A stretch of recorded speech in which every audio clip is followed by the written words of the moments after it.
dive into a high-impact keynote on the evolving landscape of capital markets in India. Please join me in welcoming Ms. Madhavi Puri Butch, one of India's most respected and reform-oriented leaders. She served as the chairperson of SEBI, becoming the first woman and first person from the private sector to lead India's capital market regulator. Known for her bold, data-driven and tech-forward approach, Ms. Butch has been instrumental in driving structural reforms and enhancing transparency in financial governance. Welcome, ma'am.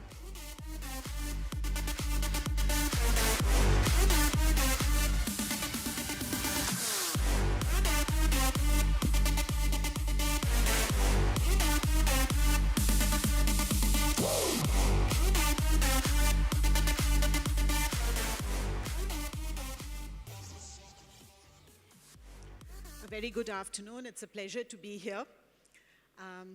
And I must say that my natural propensity is to be a very action-oriented person. Professor Venkat advised me to wear a different hat today. He said, think further. Think at a more fundamental level. And what is it that all the 3 decades of what you've done in the financial world and in the markets, what does that 3 decades tell you about the future? Not about the next 2 to 3 years, but at a more fundamental level about the future. So this is my first attempt at trying to do crystal ball gazing with a much longer horizon. Thank you, Professor, for pushing me to think about it that way. First, the construct. Okay, this is basically a summary of the entire address that I will be making today. And the way that I like to think about this is that markets evolve, right? Financial markets evolve. Everything evolves. Human beings evolve. Markets evolve. What are the drivers of that evolution? What I believe now is that this evolution and the state of the markets at any point in time is a simultaneous equation with 2 variables. So, markets, to solve for the markets in any form or manner, you have to solve a simultaneous equation with 2 variables. The first set of variables are the enduring principles. These are based in the human mind and human psychology. These will not change. Any business that you build, any service that you offer, any markets that you participate in, these are things which have endured over the decades and in my view will continue to endure. So these are the enduring principles. It's one set of variables. The second is the dynamic trends. They change. What was true 5 decades ago is not true today. In fact, even what was true 5 years ago is not true today. And how will it be 5 years from now? Possibly very different. So what are these trends?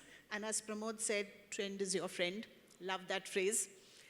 So what are these trends is the second set of variables. You have X and you have Y, and you need to resolve for both. Now, these simultaneous equations often have multiple solutions, right? There is no unique solution.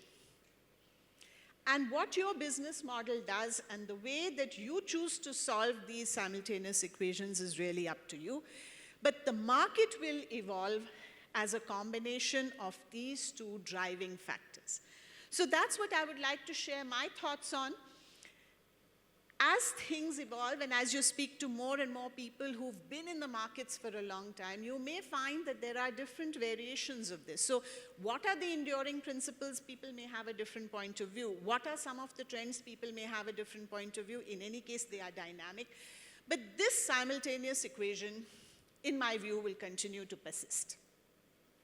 Some of the very simple enduring principles. What is corporate rationality? In a market, there are issuers. These are corporates, right? Those are the economic units in any economy, the corporates. And this is simple, enduring principle that corporate rationality is to balance risk and return and to try and optimize it for its shareholders and its stakeholders. Very simple, endures right through. Investors.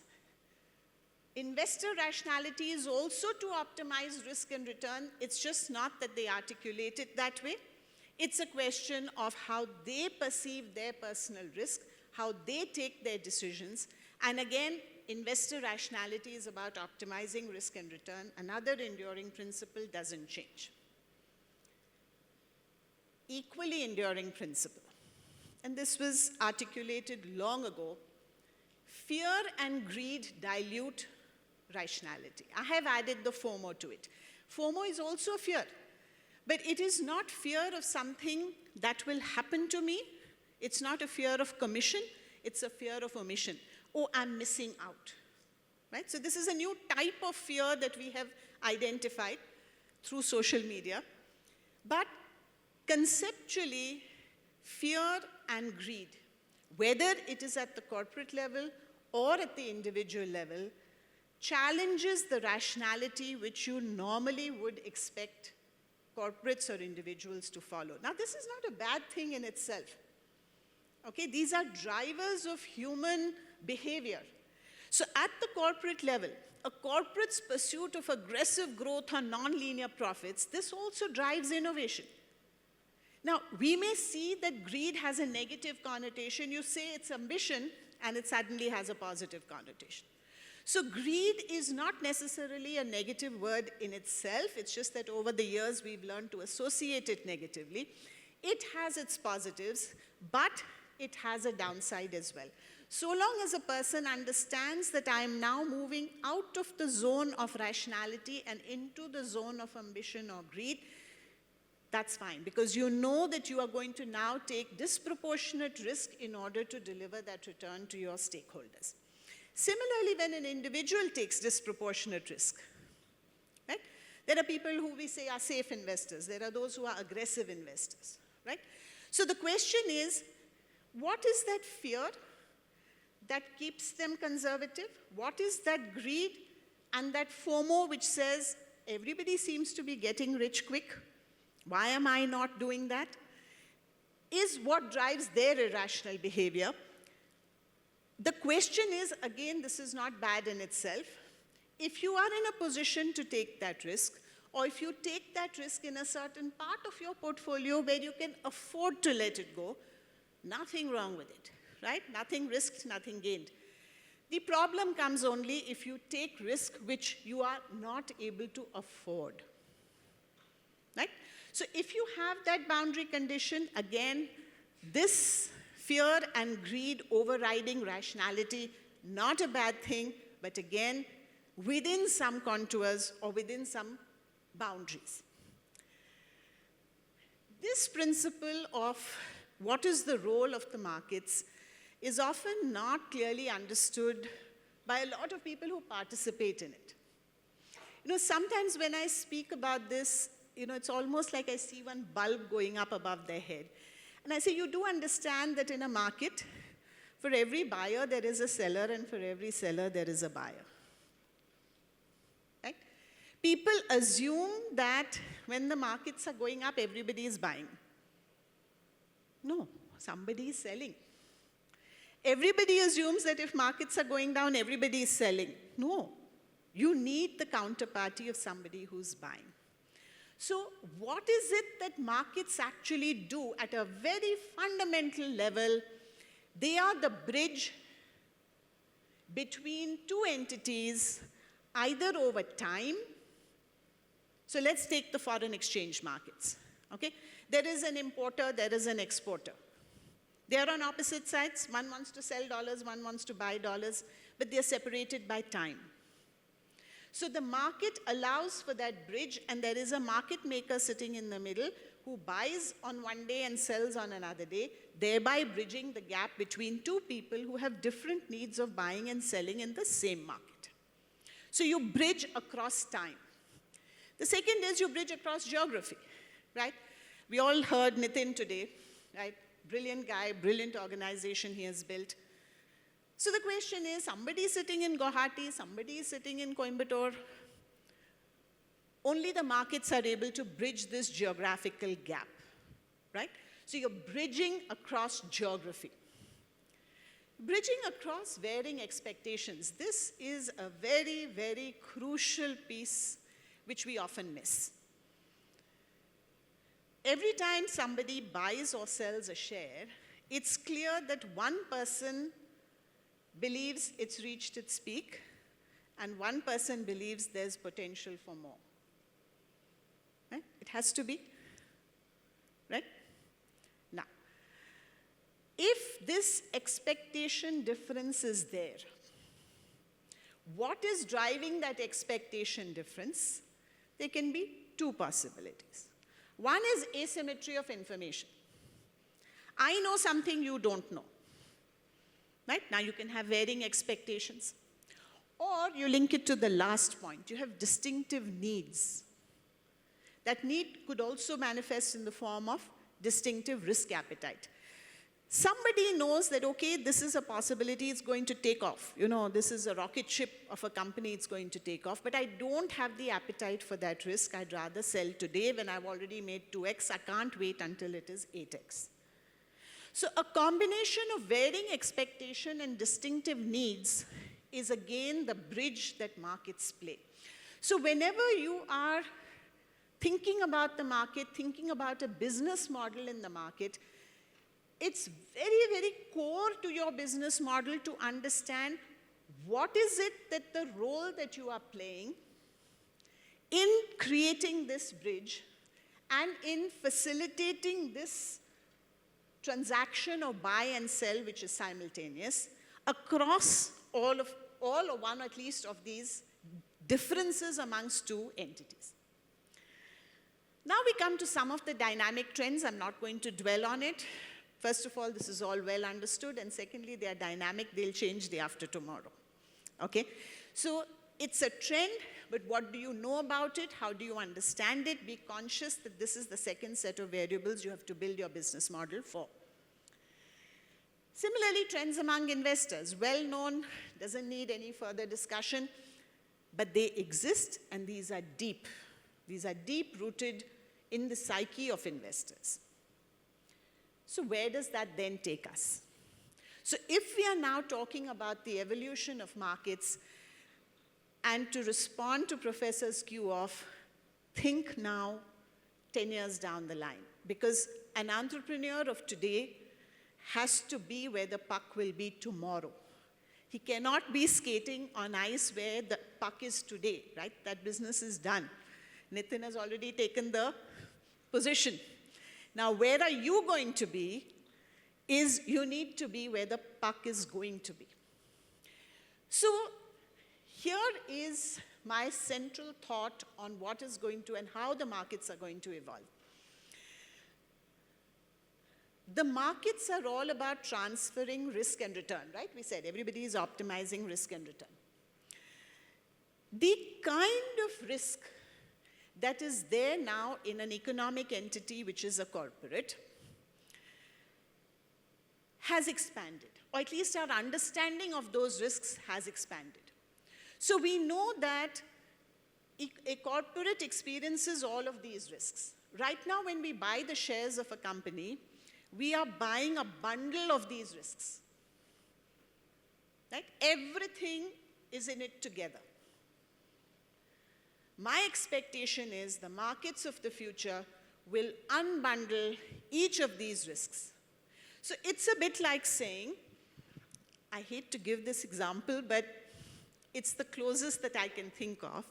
You think of the betting market on cricket matches. Okay? Supposing the only bet you could place was which team will win.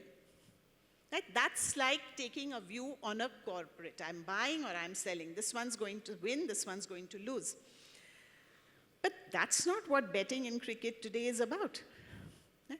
It starts with who's going to win the toss, which is pure chance. Right? I mean, there's no skill here. Nobody knows anything. It's just who will win the toss. Right? Then, which player will make how many runs? Which bowler will take how many wickets? You know, in this over, how many runs will make? Is rain going to come and disrupt the match? Right? There are so many ways which all lead up collectively to whether team A or team B will win. Is there match fixing or not? Right? In our markets, it's all about is there insider trading or not. So the question is, in my view, looking forward, there will be a specialization and super specialization of risk management. Corporates will want to cover specific risks, and products will emerge which will be traded, which cover very, very specific risks. Another example would be, I think, in terms of the specialization of the medical space. It used to be that you went to a GP or you went to a general surgeon. Now you don't. There is a super specialization of a person who only operates on the hand. Day in, day out, he only operates on the hand and the wrist and the fingers. Somebody only does a particular type of heart surgery, valve repair, nothing else. So there is a trend of super specialization in every space. My belief is risk trading will become super specialized going forward. Each risk will be cut into these little pieces and traded separately. Two examples to illustrate how it is already happening, but we don't recognize it like that because these risks are separated longitudinally in time. So for example, if you see infrastructure finance, right? In the 90s, it used to be that banks used to lend to the infrastructure sector. It was a disaster, unmitigated disaster. Because those infrastructure companies had all kind of diverse risks bundled into one, which we as bankers never understood properly, and it ended poorly. What do we have today? Different stages of the company manifest different types of risk. So at the start, the risk is of, let's say, somebody is building a road. Risk is of land acquisition. Different risk. Next becomes execution. Are you actually able to build the road? You said you will build it in 2 years. Are you going to build it in 2 or in 4 years? Are there going to be protests and you will be stopped? So the construction risk. Then you move into longitudinally over time, a different risk, right? The traffic risk. You projected a certain toll collection. Now, Bombay-Pune highway, are you really having that kind of movement of traffic or not? That's a traffic risk. Over and above that, you will have something like management risk. Because these risks are separated by time, different investors come in and invest in this company at different points in time, taking different risk. Because at one point in time, the company is manifesting one particular risk in a dominant way. So once the land acquisition, mandate acquisition, contract acquisition, construction, once that's over, a different set of investors come in and say, we'll take the traffic risk. Typically, for instance, large pension funds and insurance companies, they don't like to take the initial risk, but they're very happy to take an ongoing annuity risk of traffic. Now, they all got messed up during COVID because obviously all traffic stopped. But that's not relevant. The issue is you're taking a selective type of risk. And because it is separated in time, you have a natural ability to say, I only want this risk, I don't want that risk. But in most corporates and most businesses, all of these risks are bundled up. They all operate at exactly the same time, so you don't have the luxury of saying, I won't buy this stock today, I'll buy it tomorrow. So the question is, in the future, the way I see it, the world or the phase of super specialization will come, and products will emerge which will unbundle these complex risks. They'll be teased apart, and you will be able to trade each of these risks separately. And then what will make for a successful trader or a successful intermediary in that risk is if you deeply understand that particular risk. Right? So it's a bit like, again, I'll draw the parallel of the bond market, right?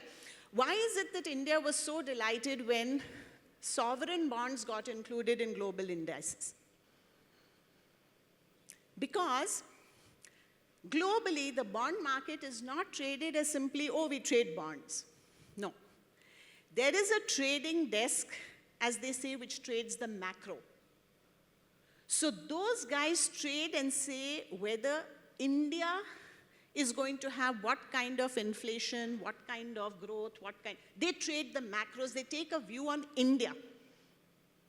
Then you have another desk which trades the credit, which means assume India does what it does. Now company A or B, I'm taking a credit risk on that company.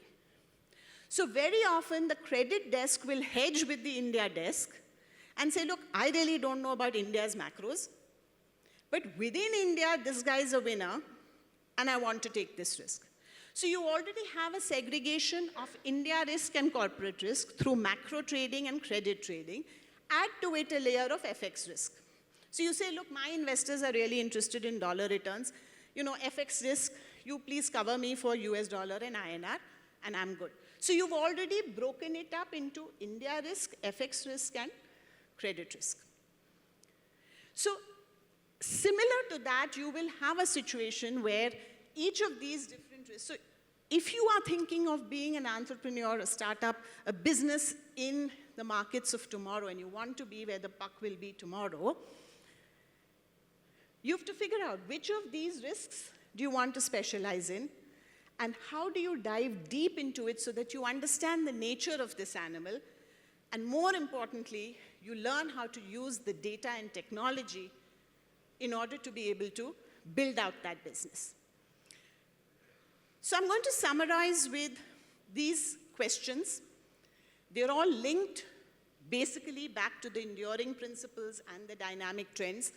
But if you're building out a business, it would be a good idea to test your business model against these questions, 10 questions.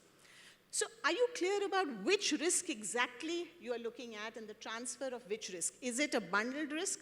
Is it a specific risk? In the future, will the general surgeon be left to only do appendix operations? And the really fancy neurosurgeons and the cardiac surgeons and the, all of those guys run away with the winnings? What kind of surgeon do you want to be? What are the opportunities that the current corporate trends are offering you? Right? It's a huge opportunity. The fact that the corporates are facing this tremendous risk, suddenly tariffs have become 25%. What is pharma going to do? What is the diamond industry going to do? What is the software industry going to do? So is there something called the tariff risk? Maybe this tariff risk is relevant today, maybe after, how many years term do they have? 3. Maybe after 3 years it won't be a risk, who knows? Maybe tomorrow, you're right. Maybe tomorrow morning, okay? That's why it's dynamic. So the question is, which risk are you specializing in? Because as I said, going forward, it'll be about super specialization. Next question.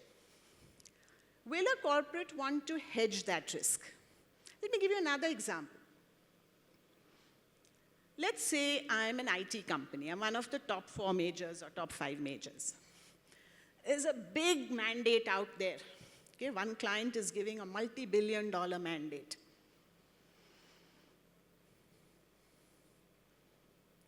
Do I want to take a risk on whether company A, B, C, or D will get it?